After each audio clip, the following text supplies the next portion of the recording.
গোটেই উচ্ছেদ প্ৰক্ৰিয়াৰ মাজতে কিছুমান দুই ধৰণৰ সাম্প্ৰদায়িক শক্তিয়ে এটা সংখ্যালঘু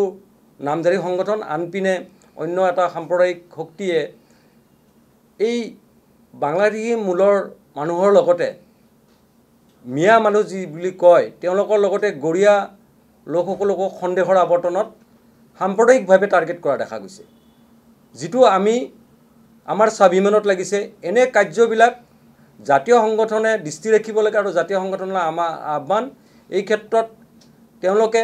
স্পষ্টভাৱে ইয়াৰ এটা পথ নিৰ্দেশন কৰিব লাগে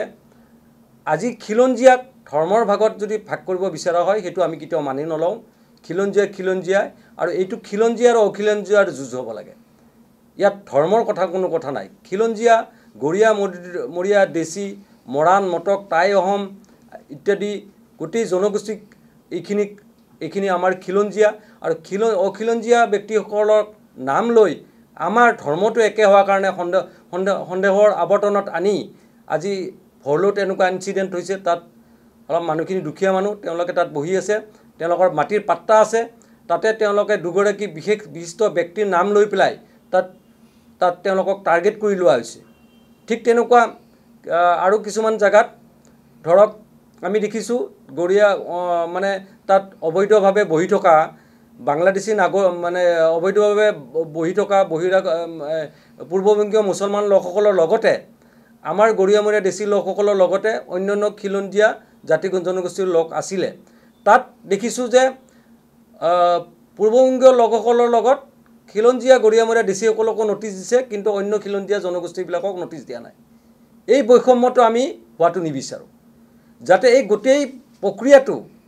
এই গোটেই উচ্ছেদ প্ৰক্ৰিয়াটো জাতিৰ স্বাৰ্থত হয় ইয়াত কোনো ৰাজনৈতিক স্বাৰ্থ থাকিব নালাগে আৰু এই গোটেই প্ৰক্ৰিয়াটো খিলঞ্জীয়া জাতীয় স্বাৰ্থত হ'ব লাগে আৰু খিলঞ্জীয়াৰ স্বাৰ্থত হ'ব লাগে ইয়াত যদি ইয়াত বৈষম্য আনা হয় খিলঞ্জীয়াৰ নামত তেতিয়াহ'লে আমি আহত হ'ম গৰিয়ামৰীয়া দেশীসকল ইয়াৰে ভূমিপুত্ৰ আজি তেওঁলোকক যদি খুব কম জনসংখ্যা আৰু আমাৰ মানুহখিনি যথেষ্ট সহজ সৰল মানুহ গতিকে এইসকল ব্যক্তিক এই নিষ্পাপ সৰল মানুহখিনিক যদি টাৰ্গেট কৰি পেলাই এনেকুৱা ধৰণৰ এটা পৰিৱেশ আনা হয় তেতিয়াহ'লে এই ক্ষেত্ৰত মই ভাবোঁ জাতীয় সংগঠন আৰু জনগোষ্ঠীয় সংগঠনসমূহে বিশেষ ধৰণৰ ভূমিকা অৱলম্বন কৰিব লাগে আৰু এই ক্ষেত্ৰত মাত মাতিব লাগে কাৰণ কিয় আমি সদায় জাতীয় সংগঠনৰ লগত আছোঁ আৰু আমাৰ ভাষা আন্দোলনৰ পৰা অসম আন্দোলনৰ পৰা ভাৰতৰ স্বাধীনতা আন্দোলনৰ পৰা আমাৰ পূৰ্বপুৰুষসকলে অসমীয়া জাতীয়বাদৰ লগত আছিল অসমীয়া জাতীয় স্বাৰ্থত আছিল আজিও আমি জাতীয় স্বাৰ্থত আছোঁ কিন্তু আমাক ধৰ্মটো ইছলাম হোৱাৰ কাৰণে যদি আমাক টাৰ্গেট কৰি লোৱা হয় সেইটো আমি কেতিয়াও মানি নলওঁ সেই চৰকাৰক আমি বুজাব বিচাৰিছোঁ আৰু জাতীয় সংগঠনসমূহকো এই ক্ষেত্ৰত স্পষ্ট স্থিতি স্পষ্ট কৰাৰ কাৰণে আমি আহ্বান জনাইছোঁ গতিকে আমি সদায় উচ্ছেদৰ প্ৰক্ৰিয়াৰ সমৰ্থনত আছোঁ উচ্ছেদ হ'ব লাগিব জাতীয় স্বাৰ্থত উচ্ছেদ হ'ব লাগিব খিলঞ্জীয়াৰ স্বাৰ্থত উচ্ছেদ হ'ব লাগিব অসমৰ উন্নয়নৰ স্বাৰ্থত এইটোৱে আমাৰ দাবী লগতে দেখা গৈছে যে যোৱা দিনকেইটাত যেতিয়া আমি উচ্ছেদৰ সমৰ্থনত আমি ইয়াত আপোনালোকৰ সাংবাদিকসকলক মাতি আনি পেলাই প্ৰেছ কনফাৰেন্স দিছিলোঁ তাৰ লগে লগে কিছুমান খিলঞ্জীয়া সংখ্যালঘু নাম ধৰি সংগঠনে আমাক টাৰ্গেট কৰি লৈছে তেওঁলোকে কৈছে আমাক বিজেপিৰ দালাল ৰাতিপুৱা হ'লে আমি সংগঠন ক'লোঁ ৰাতি হ'লে বিজেপিৰ বিধানসভাত গৈ বিজেপিৰ MLA মিনিষ্টাৰৰ পৰা টকা লওঁ আমি মুছলমানৰ নামত কলংক মুছলমানৰ নামত বিভাজন আনিছোঁ বিভিন্ন ধৰণৰ আনকি আমাৰ ফেচবুকত একাউণ্টত মা দেউতাক ধৰি পেলাই বিবিধ বেয়া গালি পাৰিব দেখা গৈছে গতিকে এনে কাৰ্য কৰা সেইসকল ব্যক্তিক আমি প্ৰশ্ন কৰিব খোজোঁ যিবিলাক সংখ্যালঘুৰ নামধাৰী সংগঠন তেওঁলোকে কৈছে আমাৰ সংগঠনৰ একো নাই আমাৰ 100জন মানুহ নাই সংগঠনত আজি তেওঁলোকৰ জনসংখ্যা 1 কোটিতকৈ অধিক আজি আমাৰ জনসংখ্যা 30-40 লাখ আজি 1 কোটি জনসংখ্যা থকা তেওঁলোকে সংগঠনৰ ৰিপ্ৰেজেণ্টেটিভ তেওঁলোকৰ লগত অবিয়াছলি মানুহ বেছি থাকিব কিন্তু আমাৰ জনসংখ্যা কম কাৰণে আমাৰ লগত মানুহ কম কিন্তু আমি যুঁজিছোঁ আমি কিহৰ কাৰণে যুঁজিছোঁ আমাৰ জনগোষ্ঠীকেইটাৰ কাৰণে যুঁজিছোঁ আমি জাতিটোৰ স্বাৰ্থৰ কাৰণে যুঁজিছোঁ আৰু সদায় আমি ন্যায়ৰ পক্ষত আছোঁ গতিকে অসমীয়া জাতিৰ স্বাৰ্থত আমি সদায় মাত মাতিম আমাক ভয় ভাবুকি দি আমাক কণ্ঠৰুদ্ধ কৰিব নোৱাৰে সেইসকল শক্তিক জনাওঁ আজি সেইসকল সংখ্যালঘু সংগঠনক আমি ক'ব বিচাৰোঁ গৰিয়ামৰীয়া দেশীসকলৰ উন্নয়নৰ কাৰণে তেওঁলোকৰ এই 25-30টা যি বিধায়ক আছে বিধানসভাত কোনোবাদিনা মাত মাতিছেনে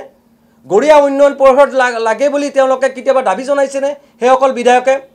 গৰিয়াসকলৰ কাৰণে সুকীয়া অৰ্থনৈতিক পেকেজ লাগিব বুলি তেওঁলোকে কোনোবা দিনা দাবী জনাইছেনে? গৰিয়াসকলৰ জনগোষ্ঠীয় মৰ্যাদা প্ৰদানৰ কাৰণে কোনোবা দিনা দাবী জনাইছেনে? গৰিয়াসকলৰ উন্নয়নৰ কাৰণে গৰিয়াসকলৰ বিভিন্ন ধৰণৰ সমস্যাৰ ক্ষেত্ৰত কোনোদিনে তেওঁলোকে মাত মাতি পোৱা নাই। আনকি সংখ্যালঘু সংগঠন, এই যি নামধাৰী সংখ্যালঘু সংগঠন, এই সংগঠনবিলাকো আমাৰ স্বাৰ্থত, গৰিয়ামৰীয়া ডিচিৰ স্বাৰ্থত কোনোদিন মাত মাতা নাই। সেই গৰিয়ামৰীয়া ডিচি ৰাইজে জানে। আজি সংখ্যালঘুৰ নামত অহা তৰুণ গগৈৰ দিনত যি অৰ্থনৈতিক পেকেজ দিছিল 703 কোটি টকা, 14খন জিলাত MSDPৰ আণ্ডাৰত 10 কোটিকৈ টকা দিয়া হৈছিল। তাৰ এটকাও আমাৰ মানুহে নাপালে। অকল 3খন ডিষ্ট্ৰিক্টত সেই পইচা ভগাই দিয়া হৈছিল। তেতিয়া সেই কথা আমি তেতিয়াই প্ৰেছ বিজ্ঞপ্তি দি জনাইছিলোঁ। কিন্তু সেই সময়ত এই সংখ্যালঘু নামধাৰী সংগঠনে গৰিয়ামৰীয়া ডিচিসকলে যে পাব লাগে তাৰ কাৰণে তেওঁলোকে এটা শব্দও ব্যৱহাৰ কৰা নাছিল। গতিকে সেইসকল সংখ্যালঘুৰ নামত অকল এটা সম্প্ৰদায়কহে, এটা গোষ্ঠীকে ৰিপ্ৰেজেণ্টেটিভ কৰা দেখা যায়। আজি আপোনালোকে জানে মিয়া পৰিষদে মিয়ালেণ্ড দাবী কৰিছিল, মিয়া পৰিষদে মুছলিম স্বাৰ্থ শাসন দাবী কৰিছে। আমি ঘোৰ বিৰোধিতা কৰিছিলোঁ তেতিয়া। সেইবিলাক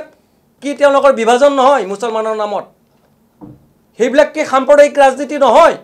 তেওঁলোকক মই প্ৰশ্ন কৰিব খুজিছোঁ। আজি যেতিয়া আমি উচ্ছেদক জাতীয় স্বাৰ্থত সমৰ্থন কৰোঁ, গৰিয়ামৰীয়া ডিচিৰ স্বাৰ্থৰ কথা কওঁ, তেতিয়া আমি বিভাজন কৰা বুলি কয়, আমাক বিজেপিৰ দালাল বুলি কয়। আমি কোনো বিজেপিৰ দালাল নহয়। আমি কা আন্দোলনৰ সময়ত বিজেপিৰ বিৰুদ্ধে প্ৰতিবাদ কৰিছোঁ। আমি আমাৰ স্বাৰ্থত যেতিয়াই আমি সংগ্ৰাম কৰিব লাগে বিজেপিৰ বিৰুদ্ধে মাত মাতিছোঁ। আজিও কিছুমান ক্ষেত্ৰত আমি মাত মাতি আহিছোঁ। কিন্তু সেইসকল সংগঠনে যি ধৰণৰ আমাৰ ব্যক্তিগতভাৱে আক্ৰমণ কৰিছে, এই ভয় ভাবুকি আমি গৰিয়ামৰীয়া ডিচি জাতীয় পৰিষদে আমি ভয় নকৰোঁ। আমি সদায় ক'ব খুজিছোঁ যে আমি জাতিৰ স্বাৰ্থত আছোঁ, আমি গৰিয়ামৰীয়া ডিচিৰ স্বাৰ্থত আছোঁ, খিলঞ্জীয়া ভূমিপট্টৰ স্বাৰ্থত আছোঁ আৰু থাকিম।